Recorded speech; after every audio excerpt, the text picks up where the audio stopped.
Welcome back.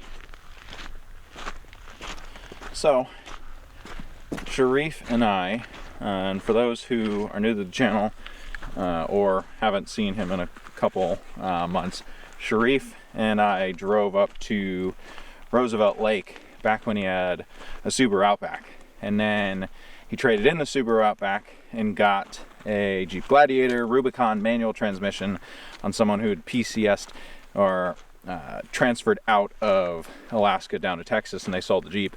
And after 3-4 months of waiting and ordering and just shipping delays and everything getting up to Alaska, he finally has the new Alucab Modcap family, the big one that sleeps, it says it sleeps 4, honestly it could probably sleep 5.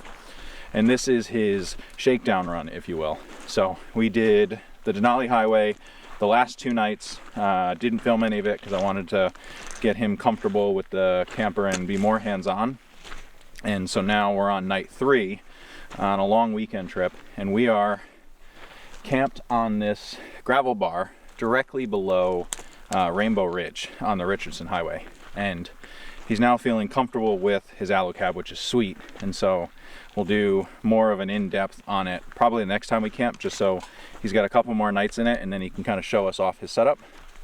But he is the chef extraordinaire, man of many talents. So tonight we're doing steak, grilled onions, we've got some rice going, and then sweet potato. That's also what I forgot, sweet potato. So we're gonna eat phenomenal on the last night of the trip, and then tomorrow morning I'm gonna wake up and head north back to Fairbanks, and he's gonna wake up, head south back to Anchorage. But while we've still got some sun, let's go set up camp.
I'm using 5 fire plugs rather than normal 3 because I'm almost done with the bag, and rather than leaving 2 in there, figure might as well just do all 5.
I feel like we generally like sleep. Last night I slept a long way. Mm-hmm. So I'm gonna figure that out. Because you slept with your feet here. Yeah, my head there, and Yep. corner, and my feet this way. Which is, I think, the way you're supposed to. Well, not supposed to, but given the like skylight there and then the mesh here. Mm-hmm. Like on mine, I have to sleep with my feet on that end, just because of the way the clamshell comes in. Yeah. And so I think on yours as well, you could sleep either direction. Oh yeah, I could. But sleep, with sleep the storage bags on the hard shell, yeah, it's almost yeah. Do you do it with your head that way, and then who knows?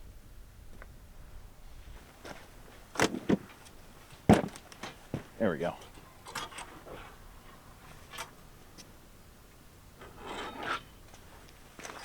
Oi. Yep. So that's pretty quick, huh? All things considered? I mean, all things considered, for the second time you've set it up, yeah, that's, I'd say it's slightly more involved than mine. Yeah. But not by much, considering how much extra yours has. Yeah. Well, after seeing yours go up, kind of embarrassed to put mine up now. Oh, come on. I gotta use a ladder and everything. Gosh, so old school. Come on, I had to use a freaking step stool. Oh.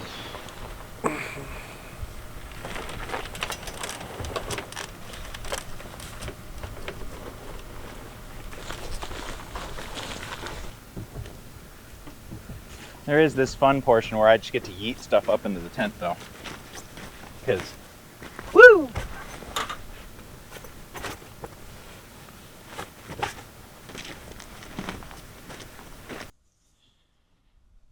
It was 40 degrees when we got to camp, but between the sun and that fire, it feels a whole lot closer to 60. So, I'm probably going to regret taking this off in about 20 minutes. But we'll see.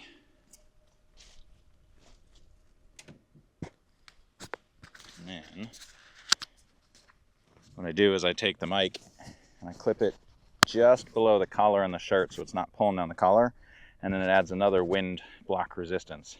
So I'm not keeping it on my hat brim or it's not visible, it's just that tiny little dot, and then it does a pretty darn good job of capturing my audio without all of the extra wind business, if you will.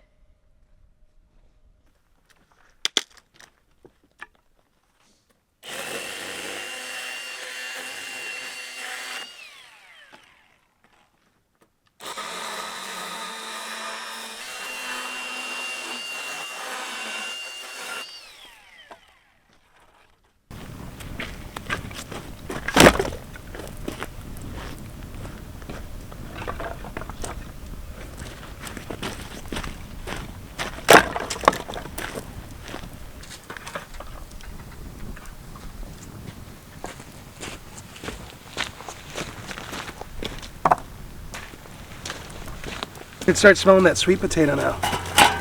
Yeah, I tried to get like a solid single one rather than like two. I think it's great. Ah.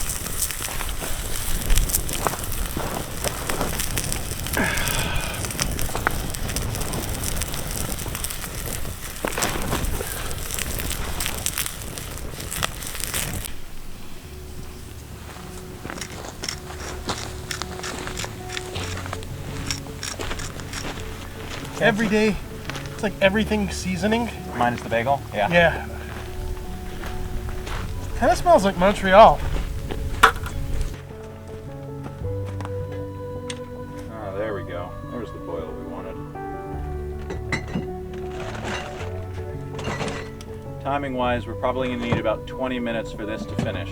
That's perfect. And I will, So I'd say steaks in about 7-8 minutes.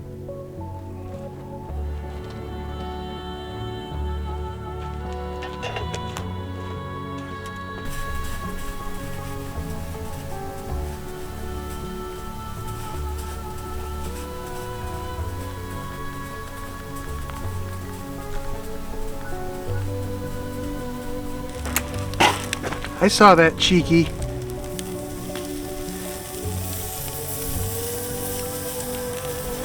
Great. Well, I'll just keep on keeping on with it. Yeah.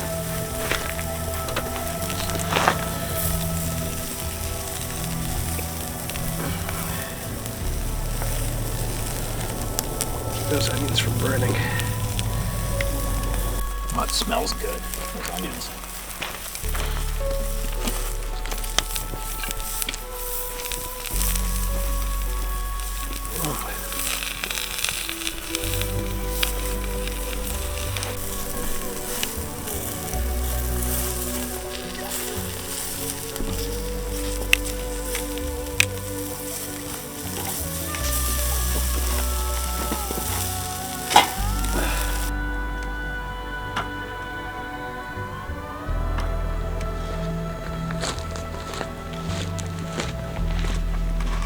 Do you need plates or we have?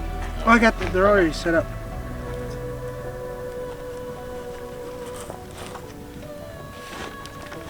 And all this lettuce was grown in our house. Like literally in our house. Oh, that was in your. No, that's the grow room. Yeah. Nice. It's an arrow garden, but yeah.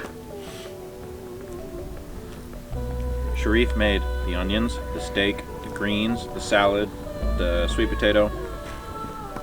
I made rice. Yeah, put some on here.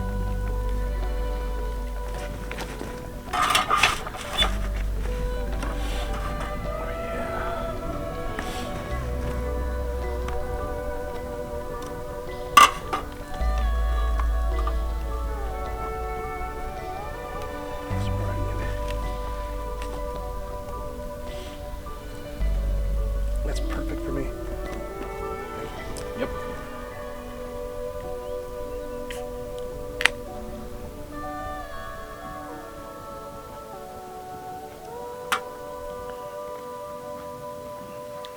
Picking up the sweet potato was a great call. Oh. Oh, and that's perfectly cooked. Oh, wow.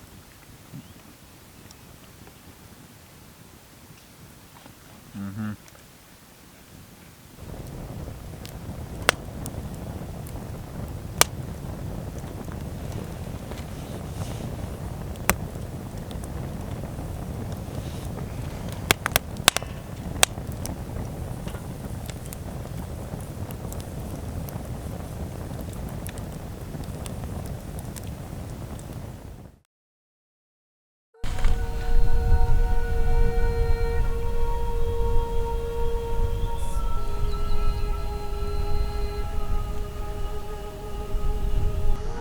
Good morning. There's no sun today. I mean, it's there, but behind that wall of snow and rain, and behind that wall of snow and fog, I'm regretting taking my heater out as early as I did because it was 35 degrees last night. But we packed the heated blanket and just closed everything up and used the hover quilt and the booster and slept perfectly fine. But with the sun getting up early, I think I was up at about 6:30 this morning. Ooh, it's a little windy. And then stayed in bed till right about 8. And then the wind picked up. So I think I'm gonna pack up camp first, and then I'll figure out making breakfast. This way, just in case the wind and rain and snow picks up. I mean, it's windy right now, but this way at least stuff is packed up and dry. I think Sharif is still fast asleep. He's got the Webasto heater set up running, so he was probably nice and toasty with that all night, and probably one of the things I'll do for next winter, because he's able to control the heater, turn it on and off with his phone, and like control the temperature up and down. So Josh and Total Truck told me to get the Webasto heater. I just didn't want to spend the extra money at the time, and now I'm kicking myself. So because of the wind and last day at camp, we did a poor man's breakfast. We've got breakfast skillet, we've got some tortillas warming in the thing, we've got some easy hot sauce and some cheese. Quick, easy, cleanable breakfast before we have to pack up and head home.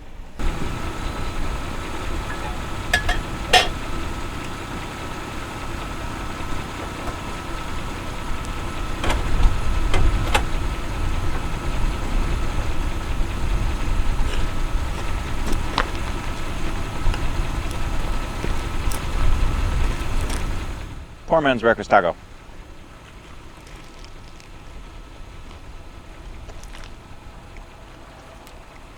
No, none for you today, bud.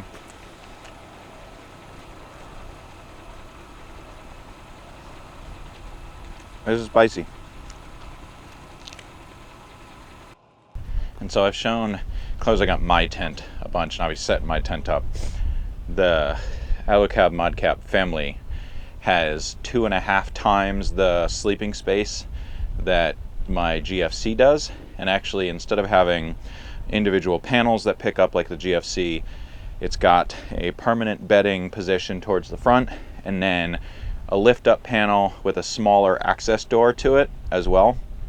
And so depending on how many people you want to sleep, you can have the big access panel open or just the small access panel open. And it's got modular sleeping bags similar to the GFC. So in order to pack it away, outside of taking your bedding and stuff away, you move the folding mattress section back, and then this platform here folds in, and then once it folds in, it just closes back down, not dissimilar to your other side open hard shell rooftop tents. This one, however, you access from inside, and it doesn't have an exterior ladder for access. And so there's the big lift up panel with the small access door. And so these two panels right here are the exact width of the GFC, and then he's got another all the way up. And so both of these can open, or you can open just this one or have that one closed, and kind of vice versa. So it's super sweet. And then full standing room within the truck bed.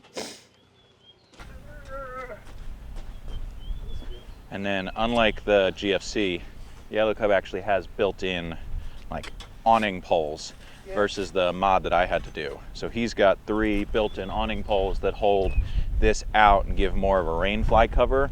And what's nice is they actually have side covers on this versus the GFC, where if I have it out, rain and wind still comes in via the side.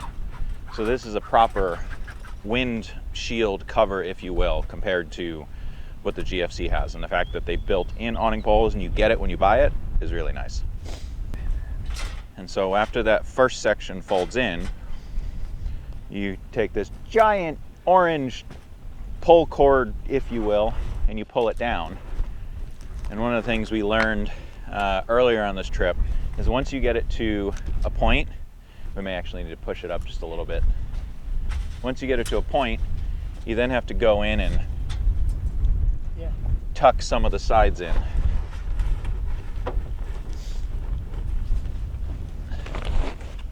Because you're trying to tuck in above the folded down half section.